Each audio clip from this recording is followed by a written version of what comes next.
Hi, we are the Committee for Churches Contemplating Critical Change. In 2011, the Presbytery of Detroit, your presbytery, approved the P21 policy that led to this work group's creation. This step recognized that sometimes congregations look to take action to further or end their ministries, and these choices require support or action by the presbytery. These congregations are looking for direction, guidance, answers. They want to know how can they adapt their new circumstances in their church for mission, ministry, and worship. We belong to congregations that took this type of action. On our journey, we learned we are not a one-size-fits-all type of church within the presbytery. There are congregations of all strengths, weaknesses, struggles, and successes. And as we interacted with these congregations, we narrowed our understanding of how the churches function into three distinct trends. Let us share with you these trends and how they shape the mission of this work group. Within these congregations, we see these trends. The congregation has funds, but due to tired leadership over the years, their membership is inadequate to lead or carry out their various ministries, missions, and programs. They are congregations rooted and grounded in pastoral leadership, who then must face the future without a pastor, because for various reasons, the congregation has been unable to attract a permanent pastor or even temporary supply pastor. The congregation decreases the programming, ministries, and leadership which contribute to a downward spiral of the involvement, taking them on a path to non-existence. I'm Ken Sewell, a longtime member of Drayton Avenue Presbyterian Church. We were, for all practical purposes, a healthy congregation. However, we realized that we could not thrive, let alone survive, on our current course. We had really no imminent danger of the pastor leaving, very little threat of significant membership decline, and no immediate concerns about the financial resources to support the church's activities. But we were at a crossroads, and we really didn't know which path to take. We could have taken a path of no change, which most likely would have led to a slow and painful death, but instead we chose a path that would lead us to transform into something else while keeping the spirit of Drayton Avenue intact and alive. I'm Sharon Moore. I'm an elder. I was born and raised in St. John's Presbyterian Church in Detroit.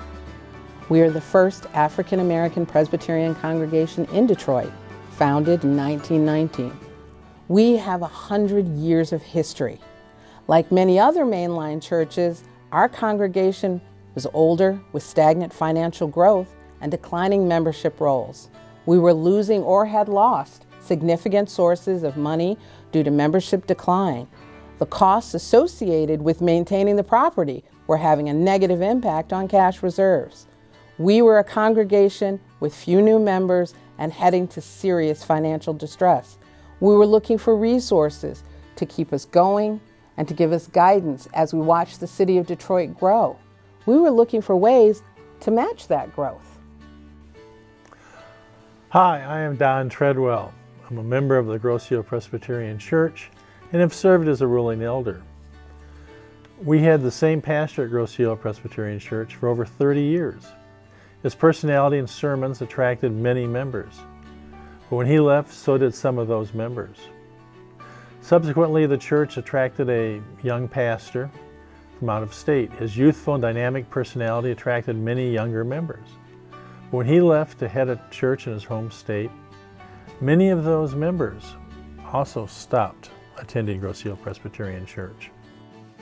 In both cases, the lesson was the congregation was overly centered around the pastor rather than fellowship and mission. Hi, I am Adrienne Adams, elder of Calvary Presbyterian Church in Detroit. Recently, our longtime pastor retired, leaving us in need of spiritual leadership. We are experiencing many of the same issues that you just heard about. In addition to this, we are in the process of completing our mission self-study, A lot of work must be done by the congregation before we can call a pastor. We are thankful that the Committee on Ministry provided us with the resources to lead us through our mission self-study process. As you can tell, we have all been through a process of congregation change. We understand that the sense of failure is real. We have been where you are and hope that our experiences and insights can make the transition for you and your congregation easier.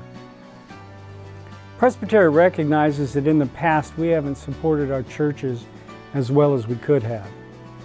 If there had been resources and support from a committee like this to find and coordinate solutions to our individual situations of transition, the duration might have been shorter and the stress and anxiety created would have been significantly lessened. How do you know if your church is in this position? Well, the best way to know something, or really anything, is to talk with folks. Talk with other members, elders on session, even the pastor. Sometimes a congregation expresses frustration and anxiety. The feelings of fear may boil over, leading to outbursts and dissatisfaction.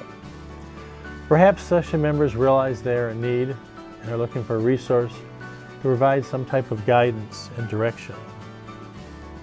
Or the pastor, the spiritual leader, realizes that there is a current or potential problem but doesn't want to present the issue to the session without some idea of the resources available in the presbytery to address these concerns.